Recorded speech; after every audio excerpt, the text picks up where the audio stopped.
Today, I'm crocheting some ghosts. Some assembly required.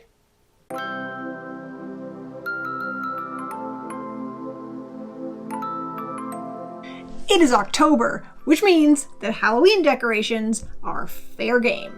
Before I get into this video, I would like to just make sure that you really know I am not an expert at crocheting. At all. I kind of just sort of mess around. In fact, if you would like to see how much of an expert I am not, you can watch the video where I made this guy from a kit. He ended up fine. And he was kind of the inspiration, and his little pattern led me to creating my little ghost pattern. First, I made a ghost rather large, just to see what it would look like. So I made this guy. He's basically the same top as Mr. Jelly.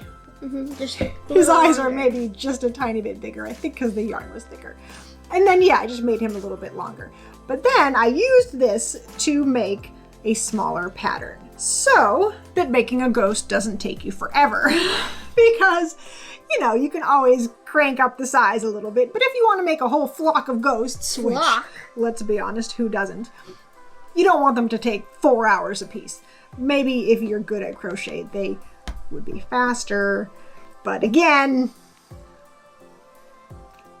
not so much. But it's enjoyable, and sometimes I like to mess around and do new stuff. So all you're going to need, if you would like to do this project, is a white yarn. Yeah, but it's sort of a worsted, sporty weight yarn. Some darker color. I have purple because I don't have black. This is a tiny bit thicker. It doesn't need to be. It just, I'm using what I have. You need a little yarn needle. You can or cannot use a stitch marker. I used it, but I don't really need it. I don't like to count my stitches because usually I lose count and then I'm like, well, forget it. So, and a crochet hook. Mine was 4 millimeters. It could have been a little bit bigger for this guy, but sort of a smallish crochet hook. This is not going to be exact. I also wrote a pattern, but you know, it's the kind of pattern that you would expect from someone who's not a crochet pattern writer, but this is what you do. Are you going to read it to us? I am. So your first step is to single crochet 6 stitches into a magic circle, or if you don't know how to make a magic circle, 1 loop of chain. I cannot teach you how to make a magic circle because I can do it, but it's not beautiful. The nice thing about a magic circle is that there's no hole in the middle. You can tighten it way up. So 6 stitches into your magic circle. Second step. So this is your first round. You will single crochet 2 stitches into each stitch. At the end of the round, you should have 12 stitches. For step number 3, your second round, you will single crochet 1 into your first stitch, and then 2 into the next stitch. And then repeat that all the way around. 1 into the first stitch, 2 into the second, 1, and then 2, until the round is finished. So at the end, you will end up with 18 stitches for that circle. Step 4. For rounds 3 through 8-ish, but you can decide how many rounds you really want to make, single crochet into each stitch. So basically all you're doing is just making it long. So you can decide, do you want a really long ghost? I don't know, maybe you do. Do you want a short ghost? That's fine. I did approximately 5 rounds tall for my dudes. Not my huge one. My huge one is probably 12 or 13. I don't know.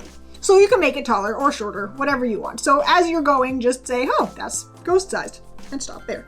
Yeah.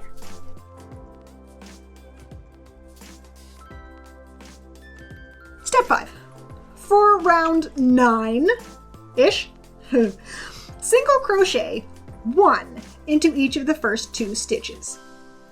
Double crochet 2 into each of the next 2 stitches.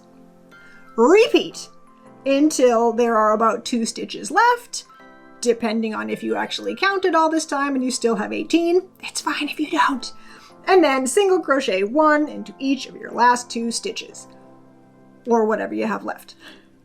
So Basically what we're doing is making some little ruffly bits at the bottom. And they don't have to be perfect because it's a ghost.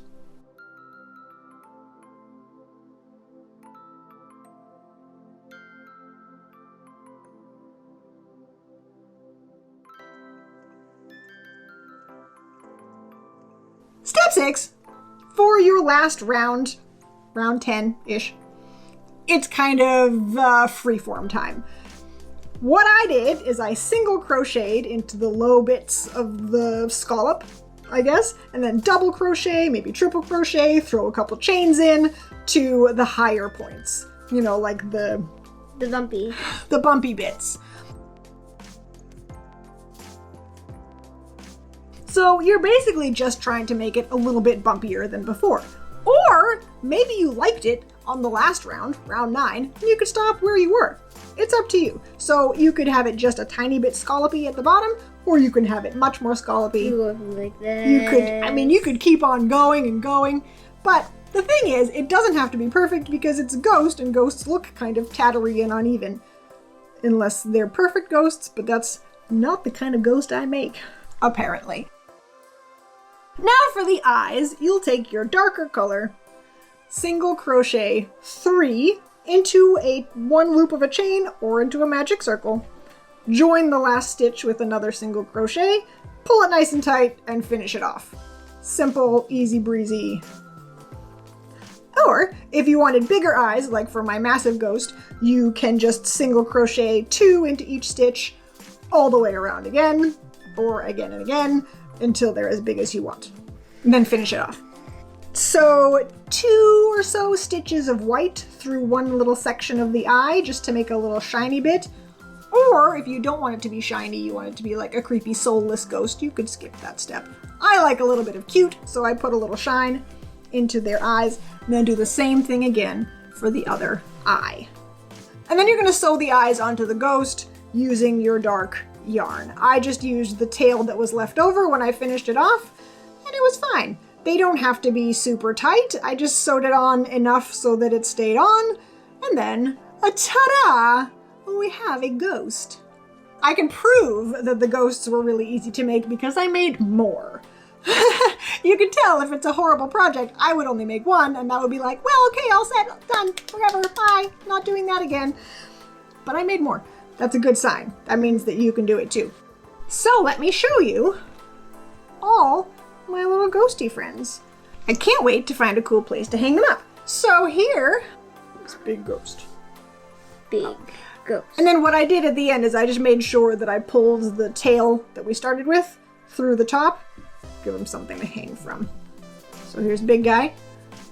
I made 2 medium guys. And I made one tiny guy. He's cute. He is pretty cute. But look. Crochet nesting ghosts. That's probably the highlight for me. So there you go. They're really not hard. You don't have to make them perfect. If you feel like they look too much like popcorn, you just stick your hands in and kind of stretch them out a little bit. Popcorn? I don't know. They kind of do. But hey, maybe it's a popcorny ghost. It's the little ghost. The little ghost, I did not give him crocheted eyes. I just sewed them on with a little extra thread. And he doesn't look like he has much bumps. Yeah, his bumps are little because he's little. Yeah, that makes sense. Maybe when you get older as a ghost, your bumps get bumpier. I will put the pattern, such as it is, into the description. And feel free to follow along, but also feel free to take it and run with it and do your own thing. I hope that you enjoyed my little crocheted ghost video. I hope that you try it. We're going to go use them to decorate. And we'll be back with more Halloween videos because we have all kinds of ideas of things that we would still like to make. We've got plenty of October left. Boo! Yikes! So if you enjoyed this video, make sure you give it a thumbs up if you like this kind of video. Feel free to subscribe. You can do that right underneath. And click the notification bell so that you are informed every time new videos come out. They come out on Tuesdays. And Saturdays. Spooky Saturdays. You're not even looking at the camera, Ghost. There it is. Until the next video, we will be right here decorating for Halloween all month long and having a whole bunch of fun. So be awesome, and we will see you on the next one. Bye. I mean, bye.